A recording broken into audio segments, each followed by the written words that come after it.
শুরুতে যে খবরে নজর রাখবো, যা করছে ইউনূস তাই বলছে মাহফুজ, ভারতকে টুকরো করে দেওয়ার একটা চক্রান্ত চলছে এবং সেই চক্রান্তটা কিভাবে বাস্তবায়িত করা হচ্ছে জিহাদি চক্রান্তে কুখ্যাত জঙ্গি তাদেরকে বিভিন্ন রকম পুরস্কার দিয়ে। পরেশ বড়ুয়া তার শাস্তি কমিয়েছে ইউনূস সরকার, মৃত্যুদণ্ড রদ করে পরেশ বড়ুয়াকে যাবজ্জীবন। উলফা জঙ্গি পরেশ বড়ুয়ার হাতে লেগে রয়েছে নিরীহ ভারতীয়দের রক্ত, তাকে বাঁচিয়ে ইউনূস কোন কাজে লাগাতে চায়? জেল থেকে ছেড়ে দেওয়া হয়েছে লুফতাজ্জামান বাবরকেও সরাসরি ভারতে সন্ত্রাসবাদী কার্যকলাপ চালনায় দোষী সাব্যস্ত। লুৎফুজ্জামানের আইনজীবী তার কি বক্তব্য আমরা শুনে নেব। 10 ট্রাক অস্ত্র মামলায় 14 জন ব্যক্তির মৃত্যুদণ্ড হয়েছিল। এই মৃত্যুদণ্ডাদেশের রেফারেন্স শুনানি হয়ে আজকে রায় হয়েছে। এই রায়ে সর্বমোট খালাস পেয়েছেন 7 জন। এরপরে বাকি 6 জনকে 10 বছরের সাজা দেওয়া হয়েছে। এই 7 জন আর এই 6 জন 13 জন, আর আরেকজন পরেশ বড়ুয়া যাকে যাবজ্জীবন সাজা দেওয়া হয়েছে। এই সব মিলিয়ে 14 জনের ভিতরে 7 জনকে খালাস দিয়েছেন, 6 জনকে 10 বছরের সাজা দিয়েছেন এবং 1 জনকে যাবজ্জীবন সাজা দিয়েছেন। জনাব লুৎফুজ্জামান বাবরকে এই মামলার প্রধান আসামি করা হয়েছিল দ্বিতীয় তদন্তের ভিত্তিতে। এই জনাব লুৎফুজ্জামান বাবরকেও আজকে খালাস দিয়েছেন এই কথা বলে যে তিনি রাজনৈতিক উদ্দেশ্যের ভিকটিম শিকার এবং তার বিরুদ্ধে সুনির্দিষ্ট কোনো তথ্য প্রমাণ কেউ হাজির করতে পারেন। 10 ট্রাক অস্ত্র মামলায় 14 জন ব্যক্তির মৃত্যুদণ্ড হয়েছিল। এই মৃত্যুদণ্ডাদেশের রেফারেন্স শুনানি হয়ে আজকে রায় হয়েছে। এই রায়ে সর্বমোট খালাস পেয়েছেন 7 জন। এরপরে বাকি 6 জনকে 10 বছরের সাজা দেওয়া হয়েছে। এই 7 জন আর এই 6 জন 13 জন, আর আরেকজন পরেশ বড়ুয়া যাকে যাবজ্জীবন সাজা দেওয়া হয়েছে। এই সব মিলিয়ে 14 জনের ভিতরে 7 জনকে খালাস দিয়েছেন, 6 জনকে 10 বছরের সাজা দিয়েছেন এবং 1 জনকে যাবজ্জীবন সাজা দিয়েছেন। জনাব লুৎফুজ্জামান বাবরকে এই মামলার প্রধান আসামি করা হয়েছিল দ্বিতীয় তদন্তের ভিত্তিতে। এই জনাব লুৎফুজ্জামান বাবরকেও আজকে খালাস দিয়েছেন এই কথা বলে যে তিনি রাজনৈতিক উদ্দেশ্যের ভিকটিম শিকার এবং তার বিরুদ্ধে সুনির্দিষ্ট কোনো তথ্য প্রমাণ কেউ হাজির করতে পারেনি। এ নিয়ে আমাদের সঙ্গে নিউজরুম থেকে রয়েছেন সিনিয়র এডিটর শুভ্রাংশু চ্যাটার্জি। আমি চলে যাবো শুভ্রাংশুর কাছে। শুভ্রাংশু, লুৎফুজ্জামান বাবর যার নাম রয়েছে সরাসরি ভারতের সন্ত্রাসবাদী কার্যকলাপে, পরেশ বড়ুয়া যার হাতে নিরীহ ভারতীয়দের রক্ত লেগে রয়েছে, একজনের যাবজ্জীবন কারাদণ্ড হচ্ছে, একজনকে ছেড়ে দেওয়া হলো, ঠিক কি উদ্দেশ্য ইউনূস সরকারের? স্পষ্ট হয়ে গেছে, আর কোনো লুকোছাপা হচ্ছে না বিষয়টার মধ্যে। ভালো করে বুঝতে হবে আমাদের। গতকাল আমরা দেখলাম মাহফুজ আলম, যাকে ইউনূস সরকার পরিচয় করে দিচ্ছে গোটা বিশ্বের সামনে, এই এই এই সেই মাথা, যে নতুন যে ঝামেলা হলো গোটা বাংলাদেশ জুড়ে, এই সেই মাহফুজ আলম তার দিয়ে সেই এটা করিয়েছে, গোটা বাংলাদেশ পরিবর্তন করে দিয়েছে, পরিচয় করালে বিশ্বের সঙ্গে। আমি সেই ছবিটা দেখতে বলবো।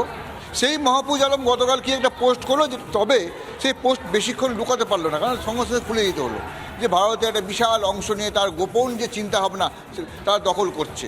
সে একটা চিন্তাভাবনা দিয়ে বাংলাদেশে একটা ম্যাপ তৈরি করলো, পোস্ট করলো, সেটা লুকিয়ে ফেলতে হলো কিছুক্ষণের মধ্যে, কেন ঘরের কথা বাইরে চলে যাচ্ছে। তোমার মনে আছে নিশ্চয়ই রিজভী আহমেদ, যিনি কদিন আগে বলছিলেন যে সিরাজউদ্দৌলার অঙ্গভঙ্গ কলিঙ্গ নিয়ে আমরা বাংলাদেশ নেব, আমাদের ন্যায্য মর্যাদা, এগুলো রেফারেন্স দিচ্ছি আমি, রেফারেন্স। এবার ঘটনাটা ঘটছে, আজকের খবরটা আসলে বাংলাদেশ যে মাছটা পচে গেছে, সেই পচা গন্ধ বাইরে ছড়িয়ে যাচ্ছে। তার কারণ আজকে কি হলো, আজকে তুমি যেটা বলছিলে লুৎফুজ্জামান বাবর, তার মৃত্যুদণ্ড ছিল, সবার মৃত্যুদণ্ড ছিল, খালাস করে দিল, বেকসুর খালাস। কে বেকসুর খালাস পেল? সবাই বেকসুর খালাস পেল, কেবলমাত্র পরেশ বড়ুয়া তাকে যাবজ্জীবন কারাদণ্ড দেওয়া হলো। কে তখন লুৎফুজ্জামান বাবর কে ছিলেন? তিনি ছিলেন সেই সময়কার স্বরাষ্ট্র প্রতিমন্ত্রী, বিএনপি সরকার, 2004 সাল। আরেকজন ছিল মতিউর রহমান, তিনি কে ছিলেন শিল্পমন্ত্রী, জামাতের লোক। এরা সবাই কারাদণ্ড হয়েছিল, সবার মৃত্যুদণ্ড হয়েছিল, সব খালাস।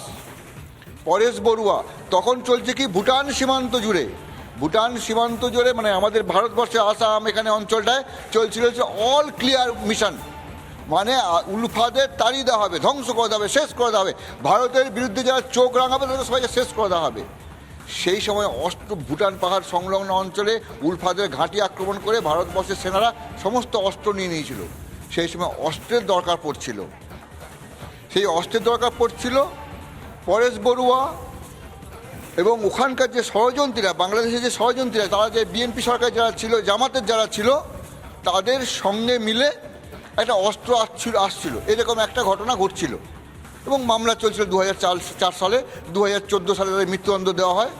সেই সময় ভারতবর্ষের হাইকমিশনার যিনি পাকিস্তানে ছিলেন, বাংলাদেশে ছিলেন, তিনি ছিলেন বিনা সিকরি। বিনা সিকরি এই ঘটনাটা স্পষ্ট করে দিয়েছিলেন যে কি হচ্ছে। চট্টগ্রাম, যে চট্টগ্রাম নিয়ে এখন আলোচনা চলছে আমাদের, তার পাশে কর্ণফুলী থানা, সেখানে একটা ইউরিয়া, যেখান থেকে ইউরিয়ার যে গোডাউন, যেখান থেকে সমস্ত জাহাজে করে যায়, সেখান থেকে 100 কোটি টাকার অস্ত্র, 2004 সালে 100 কোটি টাকার অস্ত্র, চীনের তৈরি AK-47, গুলি বারুদ সব আসছিল ভারতবর্ষে। গোপন সূত্রে খবর পেয়ে ওটাকে 2জন পুলিশ কর্মী ওটাকে আটক করে। তখন বিএনপি সরকার বলতে শুরু করলো, না না এটা আমরা জানতাম না, এত বড় ঘটনা কী করে হলো আমরা জানতাম না, আটক করলো। এবং পরপর নাম জড়িগুলো কাদের, যার কথা বললাম, মানে এটা কি সর্ষের মধ্যেই ভূত। নাম জড়িগুলো কার, যিনি স্বরাষ্ট্র প্রতিমন্ত্রী, যিনি শিল্পমন্ত্রী, যিনি 2জন গোয়েন্দা কর্তা। এবং এই ঘটনাটা ঘটে। এই যে তহিদ হোসেন, যিনি আজকের উপদেষ্টা হয়েছেন, উপদেষ্টা পররাষ্ট্র, তিনি ছিলেন কি তিনি ছিলেন তখন কলকাতার হাইকমিশনার, যিনি আজকে যাবেন মিটিং করতে। এইরকম বিপুল ষড়যন্ত্র হয়েছিল।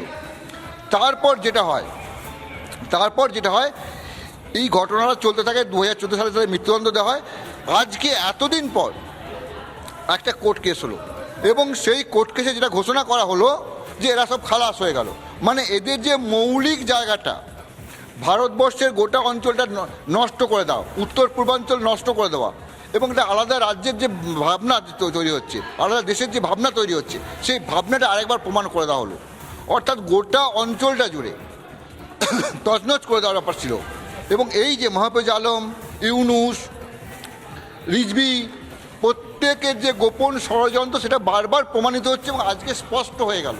পরেশ বড়ুয়া, যার হাতে লেগে আছে নিরীহ মানুষের রক্ত, ঠিক তাই, সেই জায়গায় দাঁড়িয়ে আজকের এই ঘোষণা। সমাধিতা সঙ্গে থাকো শুভ্রাংশু, তোমার যেরকম বলছিল যে যাদের হাতে রক্ত লেগে রয়েছে তাদেরকে এইভাবে ছেড়ে দেওয়া হচ্ছে, ঠিক যে কাজে ইউনুস সরকার করছে সেই কথাটাই তো মাহফুজ আলম বলছে।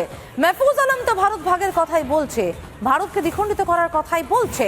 সেই হুমকি তো দিচ্ছে মাহফুজ আলম, বাংলাদেশের উপদেষ্টা। বাংলাদেশের উপদেষ্টার মুখে কি রয়েছে?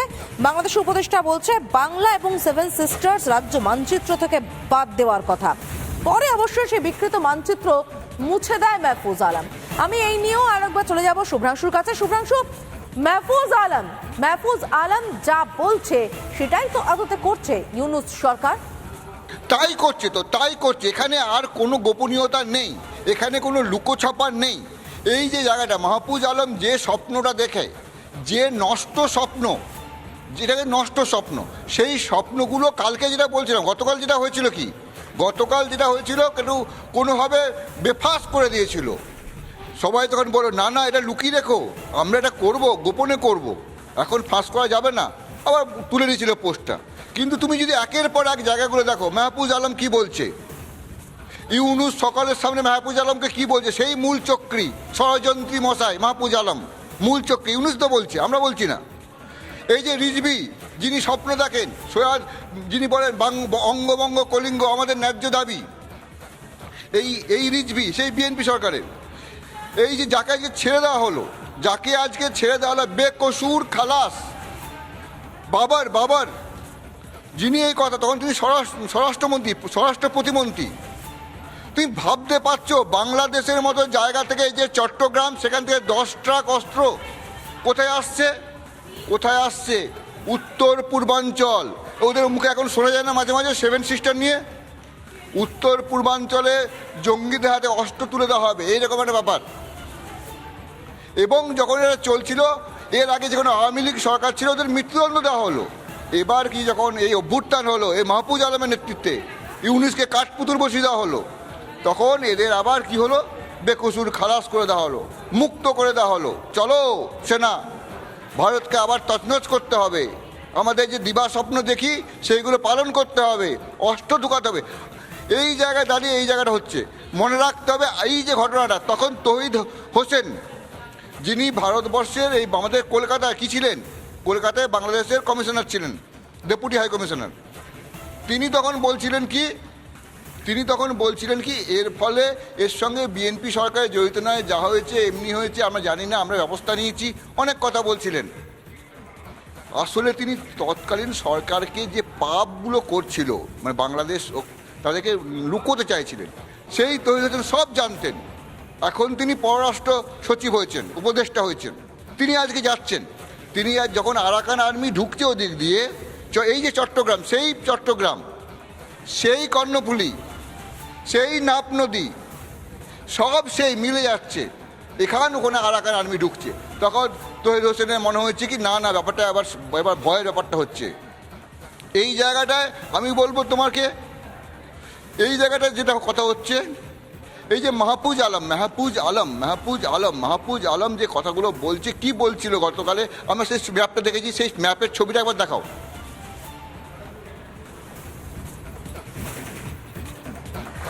You will not recognize it, but when you see them in action, when you hear them speak, you'll be shaking.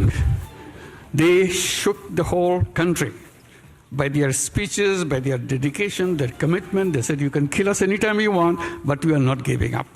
And he is known as to be the brain behind the whole revolution. So he denies it repeatedly. He said, not me, many others.